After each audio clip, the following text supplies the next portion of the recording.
안녕하세요. 삶의 깊이를 더하는 지혜와 통찰의 시간입니다. 오늘 우리는 많은 이들이 애써 외면하고 입에 올리기조차 꺼리는 주제, 바로 죽음에 대해 이야기 나누려 합니다. 이 의미 있는 여정을 시작하기에 앞서 오늘 이 이야기가 당신의 마음에 울림을 준다면 주변의 소중한 이들에게 이 생명의 메시지를 전해주십시오. 구독과 공유를 통해 하나님의 은혜를 나누는 것은 그 자체로 축복된 일입니다. 지금 이 순간 말씀을 듣는 모든 분들에게 하늘의 평강이 함께하기를 기도합니다. 우리 사회에서 죽음이라는 단어는 마치 금기어처럼 여겨집니다. 심지어 신앙을 가진 우리들조차도 이 단어를 직접 마주하기를 주저하곤 하죠. 오늘 저희 아버지가 돌아가셨습니다. 라고 말하기보다는 주님의 곁으로 가셨습니다. 하늘의 부름을 받으셨습니다. 소천하셨습니다. 와 같은 완곡한 표현들을 사용합니다. 죽음이라는 단어를 직접 말하지 않고 표현하는 방법은 수백 가지가 넘는다고 합니다.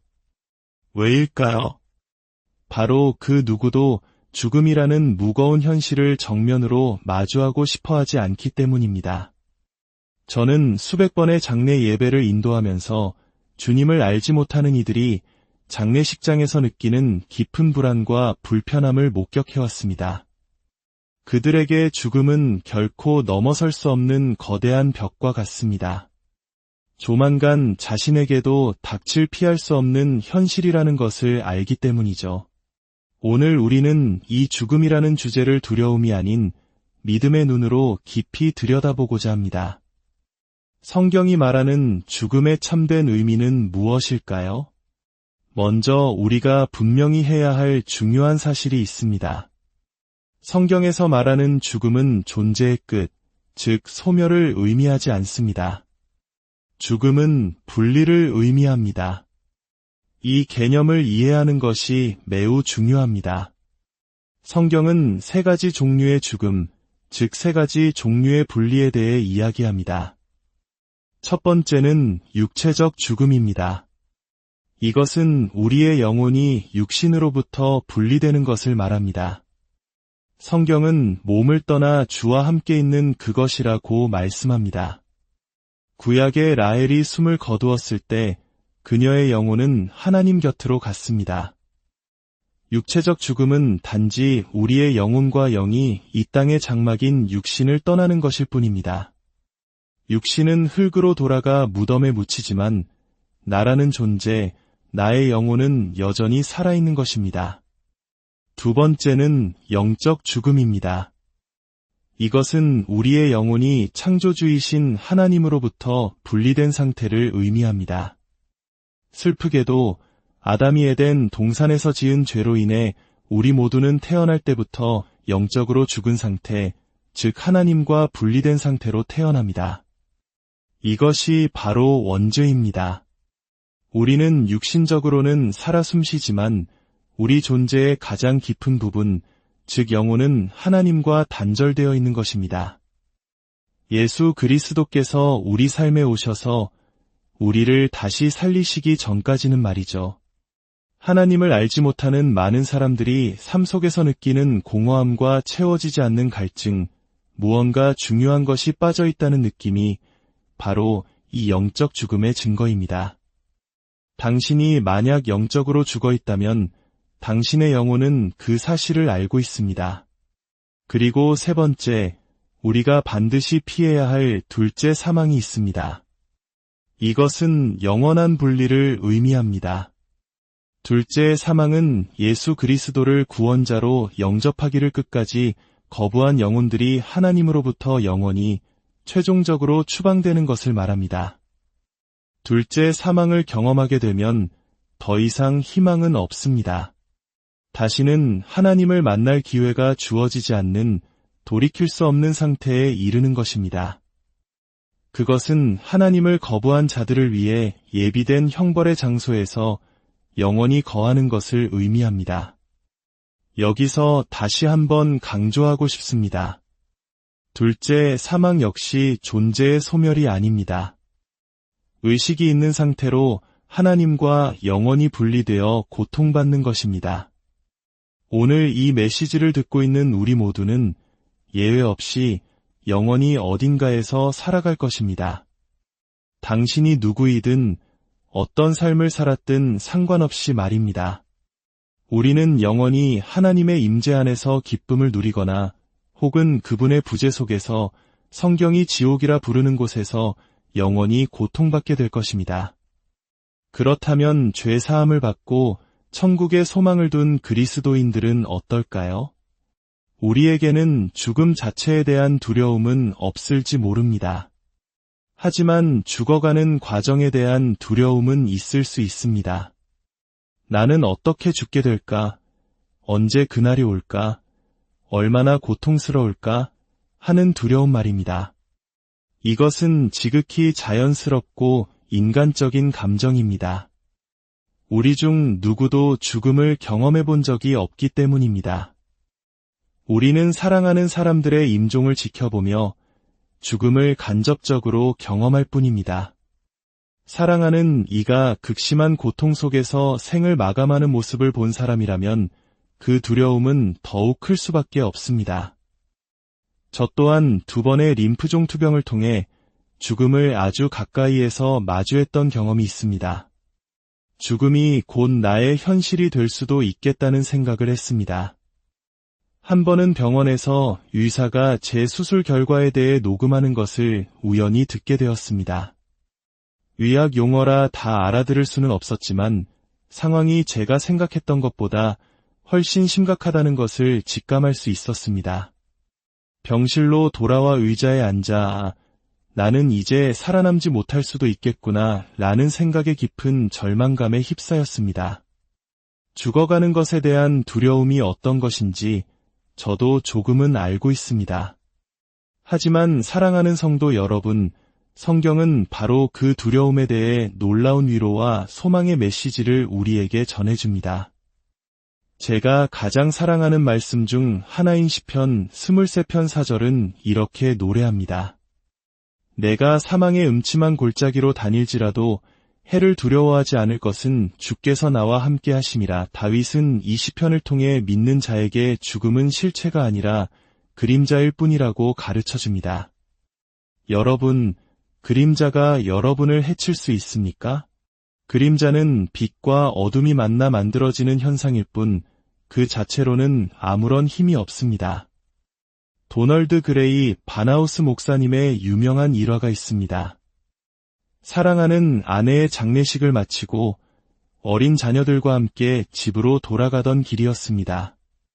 길모퉁이에 서 있는데 거대한 트럭 한 대가 쌩하고 지나갔고 그 트럭의 시커먼 그림자가 순식간에 목사님과 아이들을 덮쳤습니다. 그때 목사님이 아이들에게 물었습니다. 얘들아, 방금 지나간 저 트럭의 그림자에 치이는 게 낫겠니? 아니면 트럭 자체에 치이는 게 낫겠니? 아이들은 당연하다는 듯이 대답했습니다. 아빠, 당연히 그림자에 맞는 게 낫죠. 그러자 목사님은 아이들의 눈을 바라보며 이렇게 말했습니다. 바로 그거란다. 저 트럭의 실체, 즉 죽음의 모든 고통과 무게는 우리 구주 예수님께서 십자가 위에서 대신 받으셨단다. 그래서 우리에게는 오직 그 죽음의 그림자만이 스쳐 지나갈 뿐이란다. 그렇습니다. 예수님께서 죽음의 모든 충격을 온몸으로 받으셨습니다. 우리에게는 오직 그 그림자만이 허락될 뿐입니다. 또한 시편은 우리가 사망의 음침한 골짜기를 걸어 지나간다고 말합니다. 머무는 곳이 아니라 지나가는 곳이라는 뜻입니다. 골짜기의 한쪽 편으로 들어가면 반드시 다른 쪽 편으로 나오게 되어 있습니다. 우리에게 죽음은 이 땅에서의 삶을 마치고 진정한 생명, 즉 영원히 하나님과 함께하는 삶으로 들어가는 졸업식과도 같습니다. 우리는 그분의 임재 안에서 영원한 기쁨과 즐거움을 누리기 위해 이 세상을 떠나는 것입니다. 물론 우리 중 누구도 오늘 밤 당장 죽고 싶다고 말하는 사람은 없을 것입니다. 끔찍한 질병으로 극심한 고통을 겪고 있는 분이 아니라면 우리 모두는 주어진 하루하루를 충실히 최대한 오래 살고 싶어 합니다. 저 역시 죽음을 서두를 마음이 전혀 없습니다. 하지만 저는 죽음을 두려워하지 않습니다. 왜냐하면 전능하신 하나님께서 그의 아들 우리 주 예수 그리스도를 통해 죽음을 완전히 정복하셨기 때문입니다. 주님께서는 죽음의 권세를 발로 밟고 승리하시며 이렇게 선포하셨습니다. 내가 살아있으니 너희도 살아있겠음이라. 미래를 마주하는 데는 오직 두 가지 길이 있습니다. 두려움으로 마주하거나 믿음으로 마주하는 것입니다.